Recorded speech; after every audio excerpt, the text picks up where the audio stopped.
This week, the Emirates Airline US Open Series moved to Toronto, Canada, for the first of two ATP World Tour Masters 1000 events that take place before the US Open. So, for the best in the game, the Rogers Cup is key preparation. I'm very glad that I'm back to number one again, but I know that this is something that cannot stay forever. So it's definitely an important part of the year. I've always enjoyed the sort of American hard court stretch. Now we're looking ahead of probably 8 months on hard courts. It's a long stretch and you want to try to start off in a good way.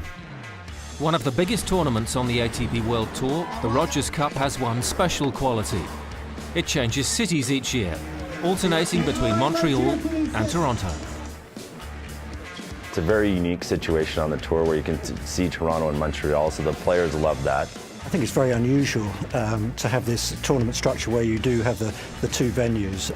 The players that I've spoken to, all of them say I think having that choice and that change is really interesting each year.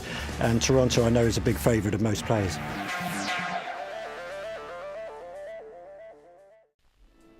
Playing for the first time since his epic Wimbledon victory, Novak Djokovic is now a married man, capping an incredible few weeks. It's been a great month and a half, and I tried to cherish every moment that I experienced, first in Wimbledon, and then of course the wedding that came a few days after that. I have plenty of joy. I'm really full of happiness and full of love and positive energy that hopefully I can transfer on the tennis court in this US Open hardcourt season. In Toronto, Novak fell to Jo-Wilfried Tsonga and now turns his attention to completing the ATP World Tour Masters 1000 sweep in Cincinnati. Meanwhile, his Wimbledon final opponent, Roger Federer, relaxed by swapping his racket for a hockey stick as the Toronto Maple Leafs took on the stars of the ATP World Tour. It was good. They did a great job of setting it up, and the tennis guys seem like they're having a good time, so fun to get out here. Getting hockey and tennis together, like on a center court, which they build especially now for the hockey promo, I think is great. And I had a lot of fun meeting all the guys. They're so relaxed, and that I score or not, it doesn't matter one bit. But it was definitely a lot of fun.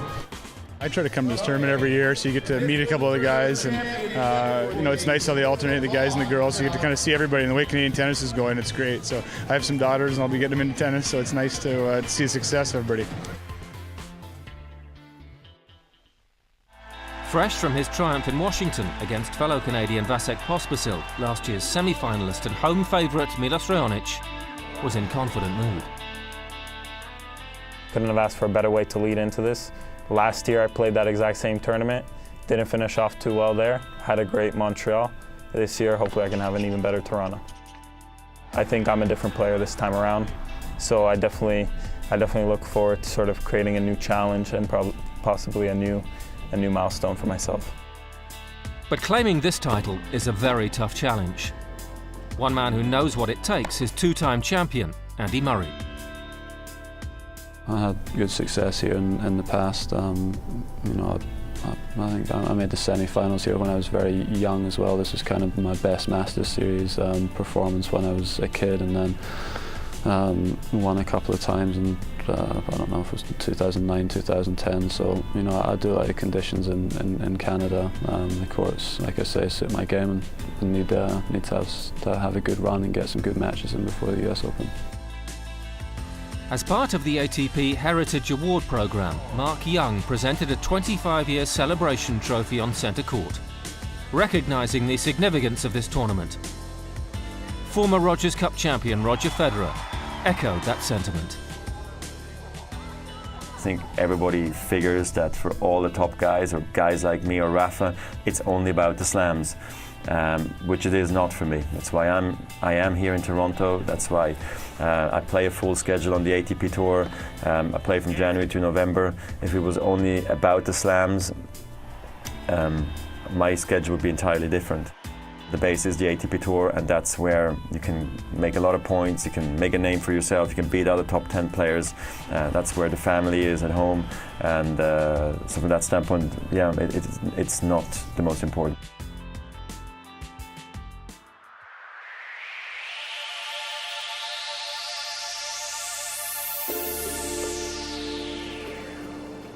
In the first semi-final of the Rogers Cup, Bulgarian Grigor Dimitrov faced off against Joe-Wilfried Tsonga. The Frenchman quickly showing the kind of form that had seen him beat Novak Djokovic and Andy Murray earlier in the week. And the 13th seed continued to dominate.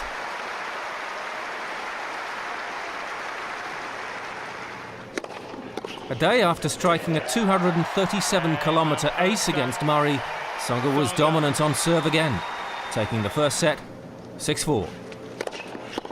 Into the second set, and Dimitrov, bidding to reach his first ATP World Tour Masters 1000 final, still couldn't get past the Frenchman.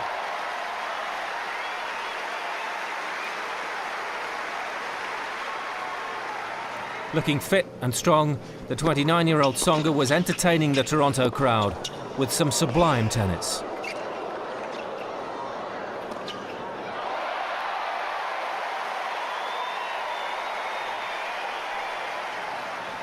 The man from Le Mans had broken for a 2-1 lead, reeling off 11 straight points. And a second break at 5-3 sealed victory after 84 minutes.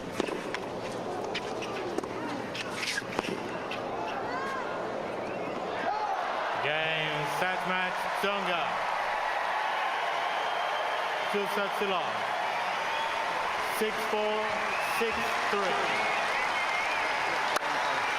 Joe-Wilfried Tsonga defeating Grigor Dimitrov in straight sets to reach his third ATP World Tour Masters 1000 final in Toronto, and his first in 3 years, having finished runner-up at the 2011 BNP Paribas Masters. He would be contesting his 20th tour-level final and seeking an 11th crown. No wonder the Frenchman was happy with his form.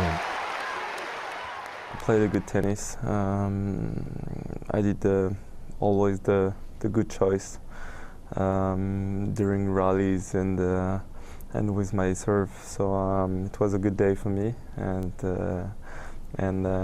now I'm looking forward for the final, and that's it.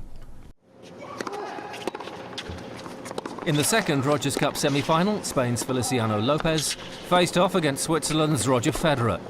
And the Swiss, who'd celebrated his 33rd birthday in Toronto, was in imperious form.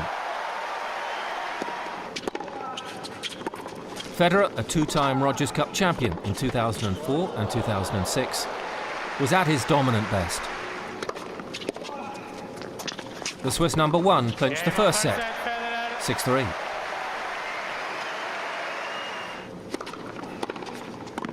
At times, Lopez showed the sort of form that had seen him upset home favourite Milos Raonic in the quarter-finals.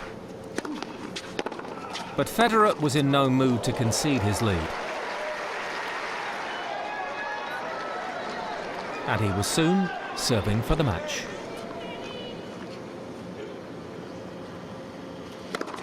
Games and match, Federer.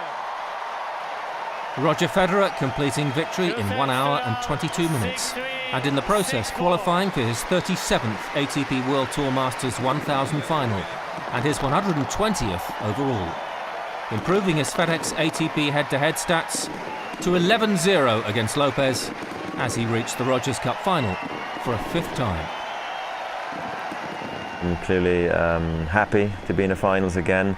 I look back at some missed chances, you know, this year in Indian Wells, losing 6 1/3 against Djokovic, and then also against Stan. I was really close in Monaco. So I hope that third time lucky maybe this year. That's what I see going into the finals, and maybe this time around I'm the favourite as well against Joe. Even though he's had a great tournament so far, beating Djokovic and Murray, he's clearly in great form. So it's never going to be easy anyway in any Masters 1000 final, but I'll give it everything I have, one more match, and then I can rest for a day. Not bad, something to look forward to. To the final of the 2014 Rogers Cup in Toronto now, where two-time champion Roger Federer took on Joe-Wilfried Tsonga. Federer led their FedEx ATP head-to-head record 11-4, but the Frenchman was soon looking to redress the balance. At 5-all in the first set, both players needed to be at their very best.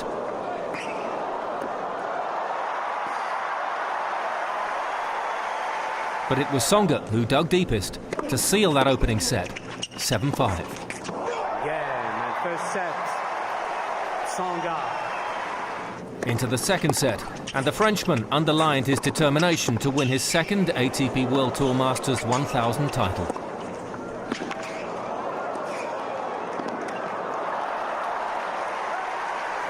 Federer was bidding to become the first player to claim 300 match wins at the ATP World Tour Masters 1000 level.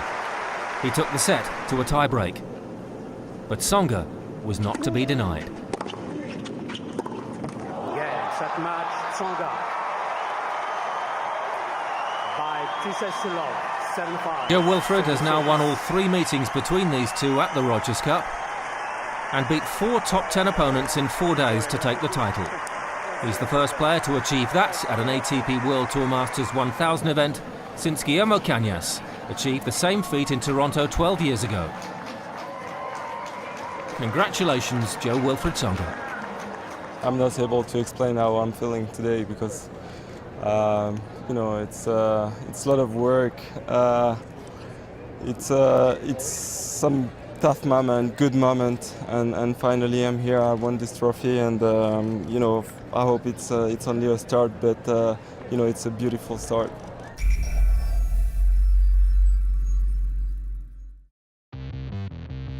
Next week on ATP World Tour Uncovered, behind the scenes in Cincinnati, we're at the Western and Southern Open. And in Cincy, we're invited to a very special doubles charity event with the top teams involved. Don't forget to log on to atpworldtour.com for your 24/7 breaking news and chat with us on Facebook and Twitter in English and Spanish. See you next week.